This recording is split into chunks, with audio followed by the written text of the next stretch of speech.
Bine ați venit, dragilor din Zodia Pești, oriunde v-ați afla în această lume.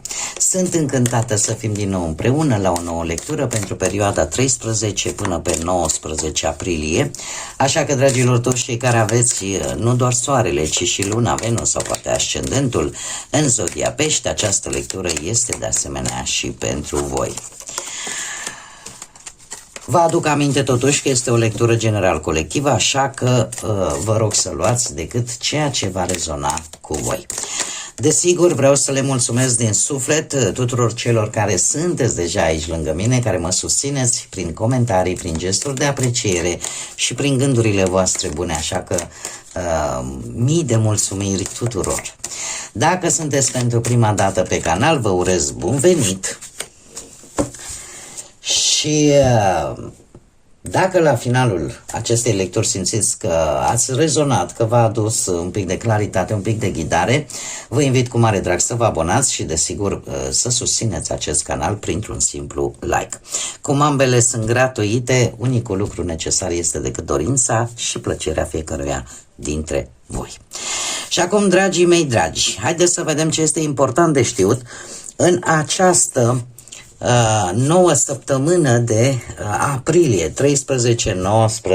aprilie, și avem o reconciliere cu cineva care are, să zicem așa, are o supărare mare. Aș spune că este vorba despre cineva foarte coleric. Cineva care atunci când se supără distruge tot în calea sa. Poate să fie o energie feminină în principal, dar este o lectură totuși generală, așa că putem adapta. Este cineva care în mod normal atunci când se enervează, atunci când are o nemulțumire, devine chiar distrugător. Avem de asemenea și o prietenie sau o prietenă sinceră.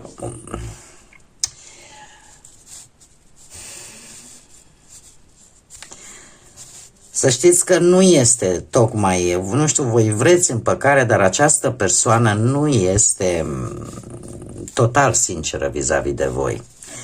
Este o așa zisă, aș spune că aici e vorba de cineva ipocrit. Cineva care în fața voastră s-ar da ca și cum ar fi, vai ce sincer sunt, ce uite sunt aici lângă tine, dar cum nu vrem noi să ne împăcăm, dar în spate să știți că nu este chiar așa, în spate tună și fulgeră și are un comportament destul de dubios, aș spune eu, dacă mă întrebați pe mine. Voi încercați această reconciliere, încercați să ajungeți la un acord, să găsiți o soluție la o anumită problemă și în felul acesta să încheiați o anumită înțelegere, dar să știți că lucrurile nu sunt ceea ce par a fi, deci nu sunt sincere. Mie asta mi-arată cărțile oracolului Sibila. Haideți să vedem totuși ce ne spune și tarotul, să vedem cum se desfășoară energiile pentru dragii mei din Pești în săptămâna 13-19 aprilie. Sunt destul de încurcate, să știți, energiile. Ia să mai încercăm ce vine pentru dragii mei din Pești, săptămâna 13-19 aprilie. Se mai detensionează un pic, ia să vedem.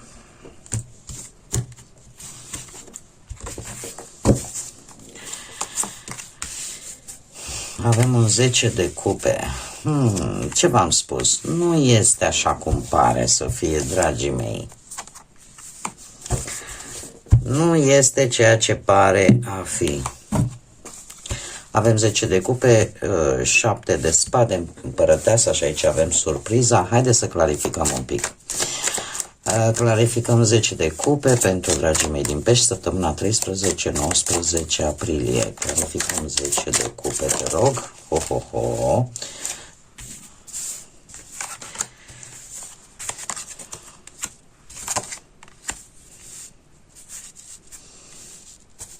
Voi aveți intenții bune, să știți. Clarificăm surpriza săptămânii pentru dragii mei din Pești. Clarificăm surpriza săptămânii.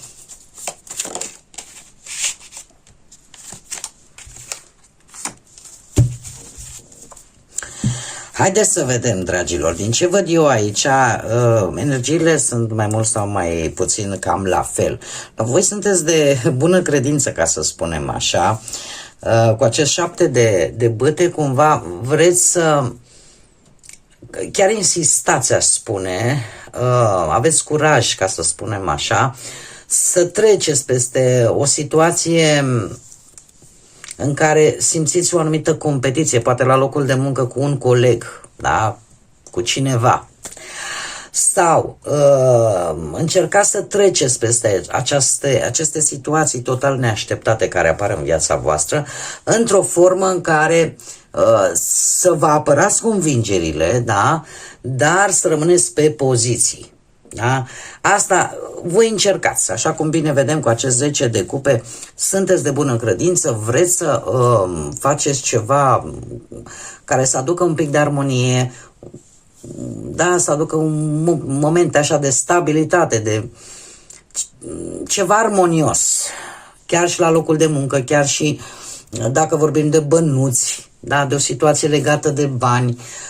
Vreți o anumită liniște, vreți o anumită siguranță, de exemplu, pe partea banilor, vreți ceva care chiar cu adevărat să funcționeze.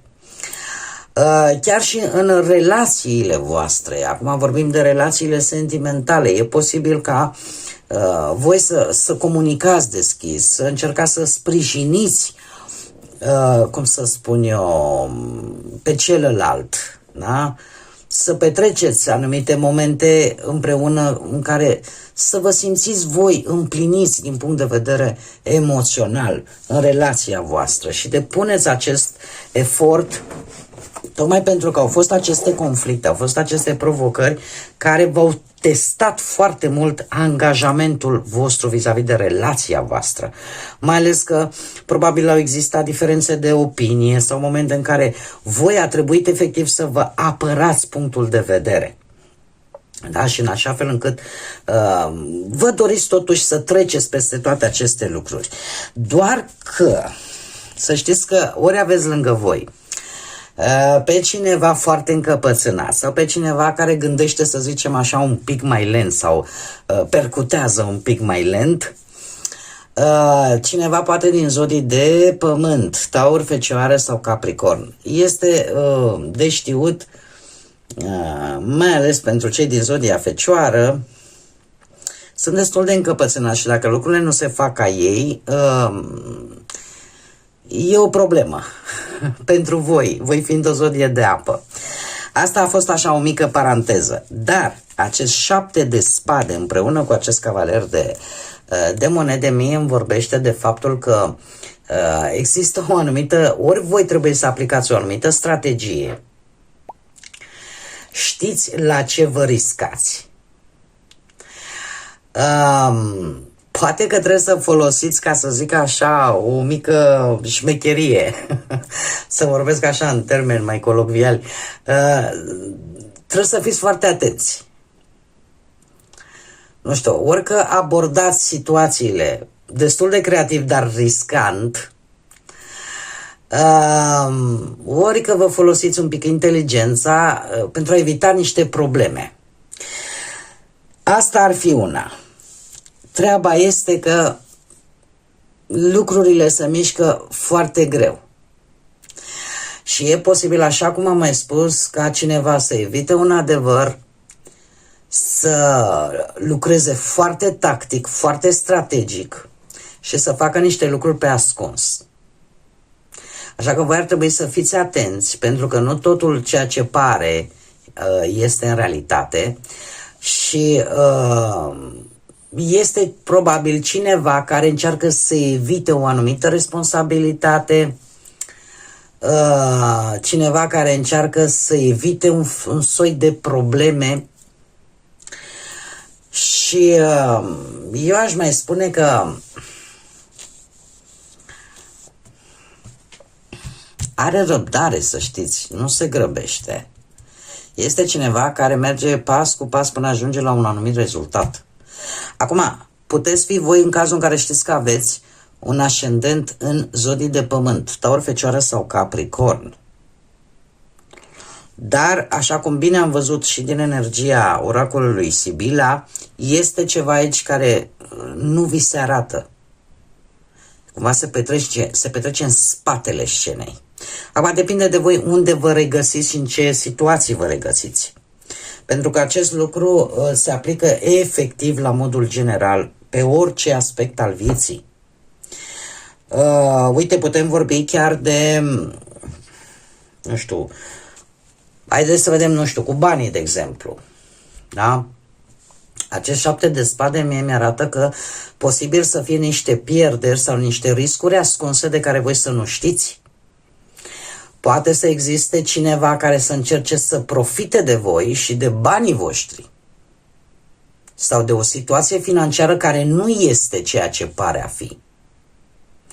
Cum de-al minteri să vă treziți cu niște cheltuieli total neașteptate sau cu o lipsă de transparență financiară din partea cuiva. Da? Care nu arată anumite câștiguri pe care le obține în mod rapid. Da? Și face acest lucru de ceva vreme. De asemenea, dacă nu vorbim de bani și vorbim de partea asta sentimentală, pentru cei care vă aflați într-o relație, situație în care anumite adevăruri pot fi ascunse sau există o anumită lipsă de sinceritate, atunci când poate partenerul nu spune tot ceea ce gândește, mare atenție, asta nu înseamnă că vă înșală, nu spune tot ceea ce gândește. Apare tentația asta de a fi mai discretă. Și asta poate să vă facă pe voi, de exemplu, să aveți niște alegeri foarte dificile, legate poate de fidelitate, legate poate de responsabilități. Da? Este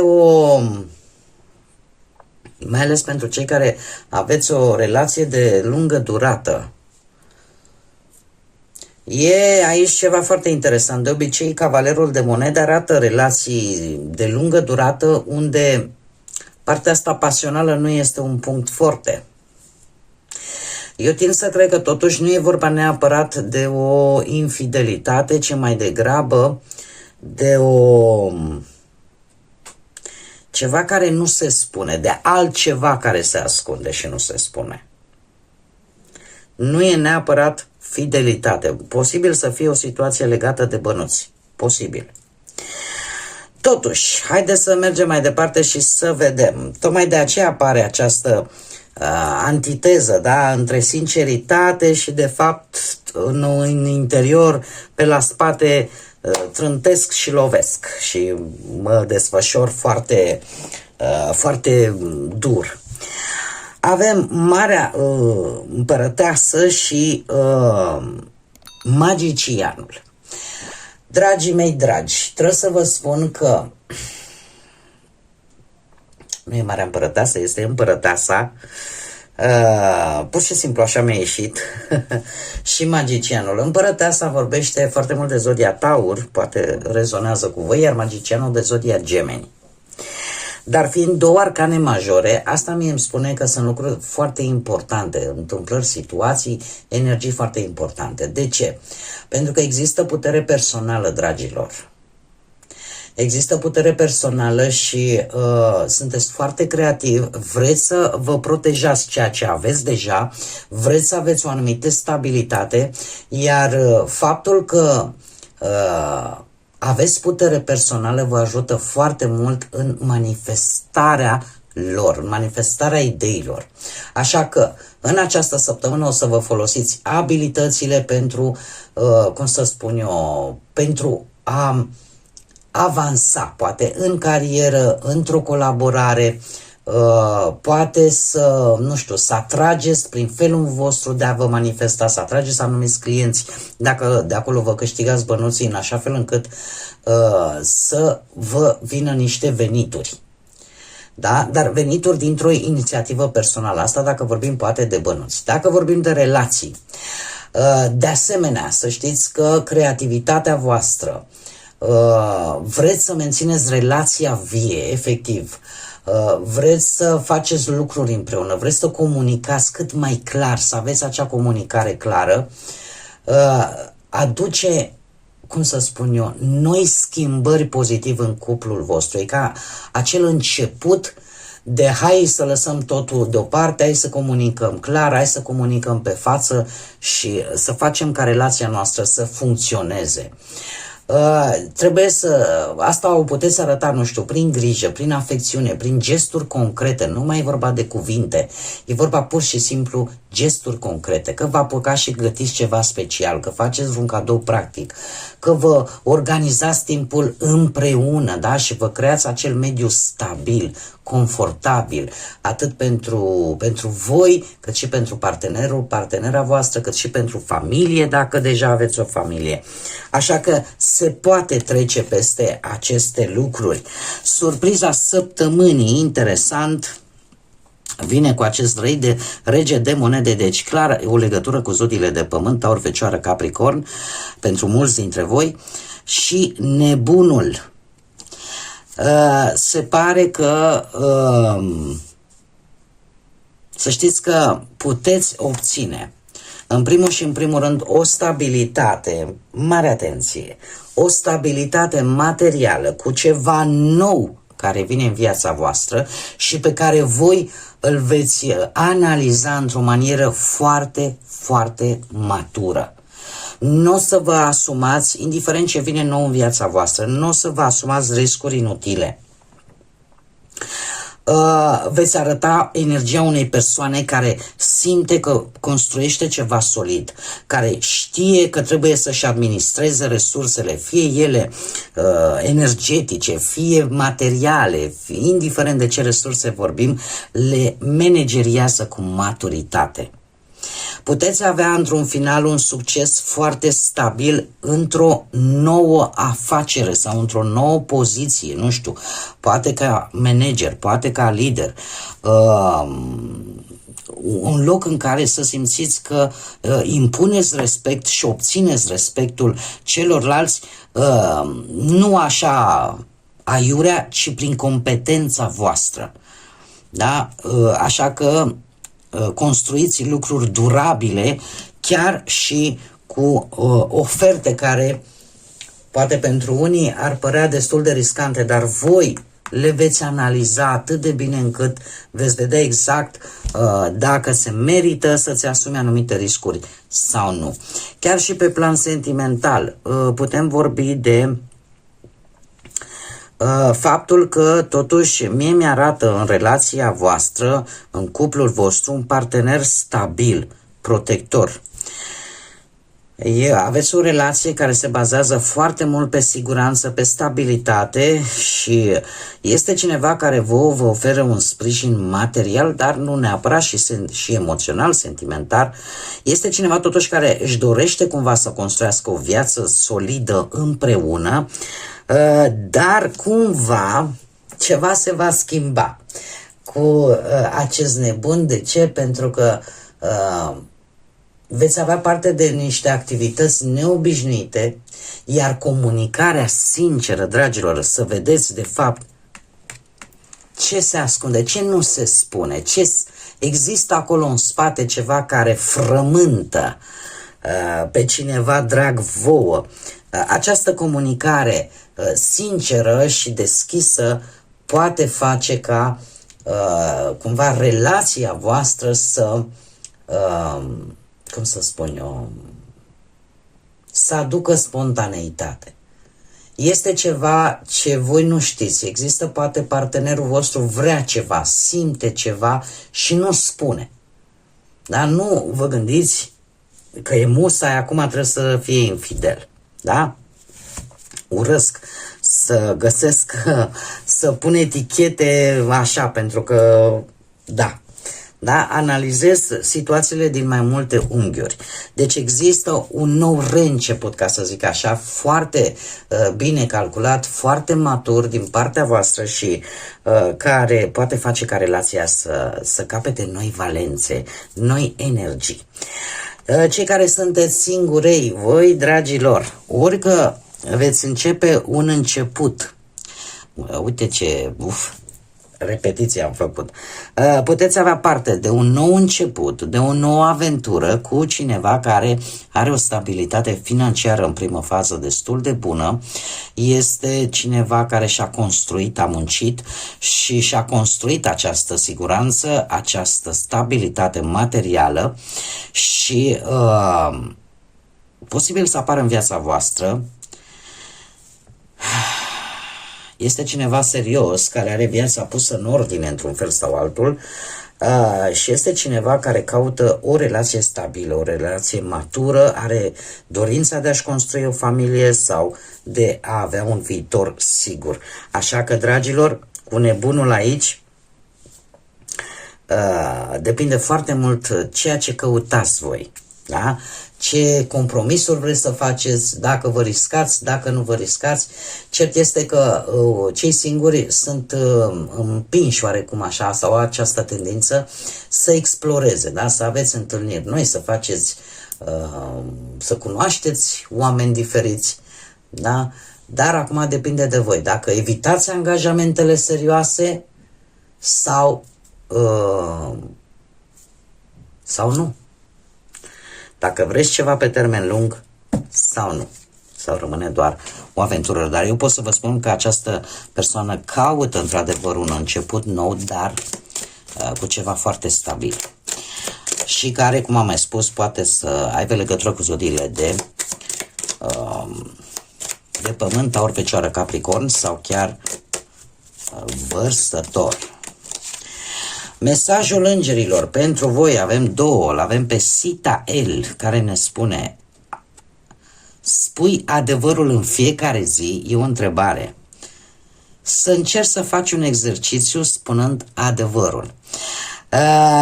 Aici cred că este o metodă ca voi să înțelegeți de ce se ascunde, sau poate chiar voi. E interesant mesajul ăsta. Poate chiar voi țineți în interiorul vostru ceva care nu vreți să-l scoateți la suprafață, dar care, mare atenție, posibil să trebuiască, vreți, nu vreți, să-l spuneți. Sau poate să-l spuneți cu voce tare în așa fel încât să vi-l mai atenuați, să atenuați această energie care vă poate și bloca. Și mai avem un mesaj de la Poiel, care ne spune în felul următor: trezește intenția din inima ta, păstrează dorințele pe prima foaie a minții tale. Cumva, eu aș spune că e un îndemn de a trece de la faza de teorie, să începi încet să treci și la faza de practică, de a acționa. Da? Ideea asta de a trezește intențiile din sufletul tău, ceea ce tu vrei să faci și ceea ce simți tu să faci, și păstrează-le, scoate-le pe prima pagină acolo, pe frontispiciu, da? Adu-le în actualitate. Gândește-te cum poți să faci ca ele să devină realitate. Cam asta ar fi mesajul lui Poiel, îngerul lui Poiel, pentru că ele chiar pot deveni realitate. Bun, dragii mei, cam atât am avut pentru voi pentru această nouă săptămână de aprilie. Vă mulțumesc tare mult că ați fost alături de mine și până ne vom revedea la o nouă lectură, nu uitați, suflete frumoase, să zburați înalt, să gândiți înalt și să lăsați iubirea, credința, pacea și lumina să vă însoțească la fiecare pas.